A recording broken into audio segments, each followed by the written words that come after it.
जहां एक और पूरा देश और पूरी दुनिया सनातन धर्म के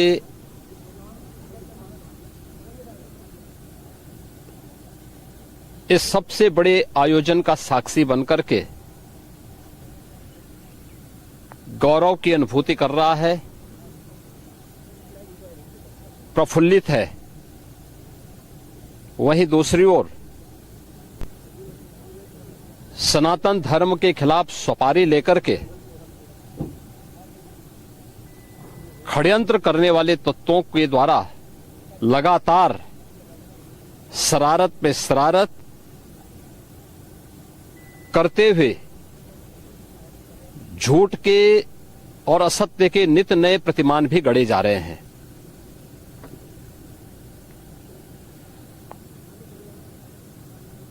भारत के संसदीय लोकतंत्र की सबसे और सर्वोच्च संस्था देश की संसद में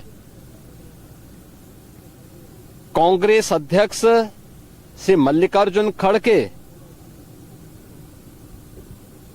और समाजवादी पार्टी के अध्यक्ष श्री अखिलेश यादव का वक्तव्य इस ओर सबका ध्यान आकर्षित करता है। ये दोनों वक्तव्य न केवल इनके सनातन धर्म विरोधी चरित्र को उजागर कराता है, बल्कि इनकी उस गिद्ध दृष्टि की ओर भी सबका ध्यान आकर्षित करता है जो लगातार इस महाकुंभ के खिलाफ पहले दिन से दुष्प्रचार कर रहे हैं। इनका ये बयान न केवल सनातन धर्म पर प्रहार है, बल्कि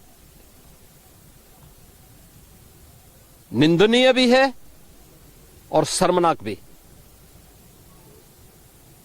कांग्रेस अध्यक्ष का यह कहना कि प्रयागराज कुंभ में मौनी अमावस्या के दिन हजारों लोग मर गए, हमें अफसोस होता है। एक इतना वरिष्ठ नेता, कांग्रेस देश की जो सबसे पुरानी पार्टी है, उसके अध्यक्ष से अपेक्षा की जाती है कि वो एक मर्यादित बयान देश की संसद में रखें, और इतना गुमराह करने वाला बयान, झूठ पे झूठ। ऐसे ही समाजवादी पार्टी के अध्यक्ष का बयान, एक प्रतिस्पर्धा दोनों दलों में है, कौन कितना सनातन विरोधी वक्तव्य दे सके। ये कहना कि कोई आंकड़े नहीं दिए गए, यहां से प्रशासन से जो बयान जो आंकड़े दिए गए, उन आंकड़ों को मैंने भी सबके सामने रखा। घटना दुखद थी, हर व्यक्ति दुखित था, और जितने क्विक रिस्पांस से मेला प्रशासन, police, NDRF, SDRF, civil defence, इन सब ने मिलकर के घायलों को हॉस्पिटल पहुंचाने का काम किया, अपने आप में एक मिसाल है। करोड़ों लोग प्रयागराज में उस दिन उपस्थित थे। ये दोनों दल चाहते थे और सनातन धर्म विरोधी चाहते थे कि बड़ा हादसा हो जाए। हमारी पहली प्राथमिकता थी कि किसी भी स्थिति में इसको हम जीरो हादसे तक लेके जाएं, लेकिन दुर्भाग्यपूर्ण तरीके से घटना घटित हुई। लेकिन जितने क्विक रिस्पांस से प्रशासन ने और सभी संबंधित संस्थाओं ने कार्य लेकर के उन्हें हॉस्पिटलाइज किया, उसमें कुछ लोग उस हादसे के शिकार हुए, वह दुखद है। उन सभी परिवारों के प्रति हम लोगों ने अपनी संवेदना भी व्यक्त की और उसके लिए कुछ आर्थिक मुआवजा भी घोषित किया। यद्यपि किसी व्यक्ति की कमी मुआवजे से नहीं हो सकती, लेकिन तब भी हम लोगों ने एक प्रयास किया, घायलों का प्रॉपर उपचार कराया। वे सभी घायल आज भी कुछ प्रयागराज मेडिकल कॉलेज में हैं, बाकी अपने परिवार के सदस्यों के साथ चले गए हैं मैंने भी, मेरे साथ मेरे मंत्रियों ने भी, प्रशासन ने भी, प्रदेश के मुख्य सचिव ने भी, प्रदेश के डीजीपी ने भी उन सभी लोगों से मुलाकात की थी। और मैं तो देखकर बहुत चौंक था कि जो लोग प्रयागराज मेडिकल कॉलेज में भर्ती थे, जब मेरी उनसे बातचीत हो रही थी, तो उनमें से सभी लोग ये कहा, उनके द्वारा कहा जा रहा, साहब व्यवस्था में खामी नहीं, लेकिन हमारी किस्मत है या फिर ऐसी स्थिति पैदा हुई। और उनके सभी पहलुओं को लेकर के सरकार भी जांच करा रही है और उसके लिए एक न्यायिक कमीशन भी हमने तत्काल गठित किया। लेकिन हमारी पहली प्राथमिकता थी कि जो ये लगभग 8 से 9 करोड़ लोग प्रयागराज में उपस्थित हैं, इन्हें सुरक्षित उनके घरों के लिए वापस भेजना। इन दोनों दलों और सनातन धर्म विरोधी उन सभी लोगों के वक्तव्य, जो लोग ये गुमराह करने वाले वक्तव्य दे रहे हैं कि लाखों लोगों ने स्नान नहीं किया, सरासर गुमराह करने वाला है। ये वक्तव्य देना कि कोई अमृत स्नान या साय स्नान नहीं हुआ, ये भी गुमराह करने वाला वक्तव्य है और सनातन धर्म की अवमानना ही नहीं, बदनाम करने की साजिश का एक हिस्सा है। कोई परंपरा बाधित नहीं हुई।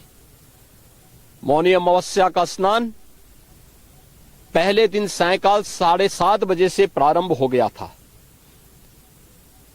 और अगले दिन पूरे दिन भर देर सायकाल तक मौनी अमावस्या का मुहूर्त था।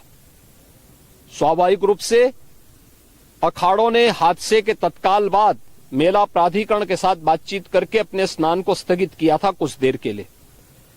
और फिर जब मेरी उनसे बातचीत हुई दोपहर के बाद, सभी अखाड़े और पूज्य संतजन, आचार्य महामंडलेश्वर, वे इस स्नान का हिस्सा बने और वही परंपरागत तरीके से सभी स्नान भी हुए। इस महाकुंभ में 3 अमृत स्नान थे, मकर संक्रांति, मौनी अमावस्या और बसंत पंचमी। इन तीनों में अमृत स्नान हुए जिसमें सभी अखाड़े भागीदार बने। पौष पूर्णिमा से आयोजन प्रारंभ हुआ। समाजवादी पार्टी के अध्यक्ष का यह वक्तव्य भी कि सरकार ने 100 करोड़ की घोषणा की थी, मुझे लगता है कि उनको बयान थोड़ा पढ़ना चाहिए। ये लोग 12 बजे सो करके उठने वाले लोग हैं।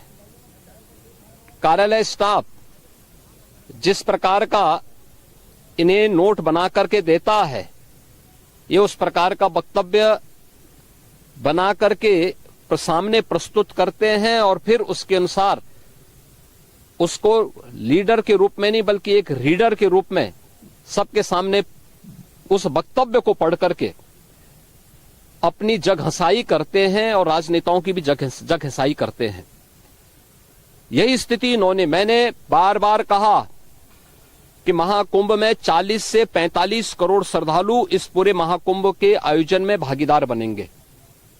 और मुझे बताते हुए ये भी प्रसन्नता है कि पिछले 22 दिन के अंदर इस महाकुंभ में 38 करोड़ श्रद्धालु अब तक यहां आ चुके हैं। अगले 22-23 दिन तक यह आयोजन और चलेगा। इन 22 दिनों के अंदर भी श्रद्धालुओं के आने की पूरी वो है। आज भी आप देख रहे होंगे, कल बसंत पंचमी अंतिम अमृत स्नान संपन्न हुआ। माघी पूर्णिमा 12 फरवरी को और महाशिवरात्रि 26 फरवरी को होगा। करोड़ों की संख्या में देश और दुनिया का हर श्रद्धालु आना चाहता है। आज भूटान के महामहिम नरेश ने भी यहां पर अपने देश के तमाम लोगों के साथ में इस आयोजन में वे सहभागी बने। पूरी दुनिया आ रही है, लेकिन इन दलों ने जिन्होंने सनातन धर्म के खिलाफ सफारी लेकर के एक षड्यंत्र करने में लिप्त हैं, इनका षड्यंत्र कामयाब नहीं होगा।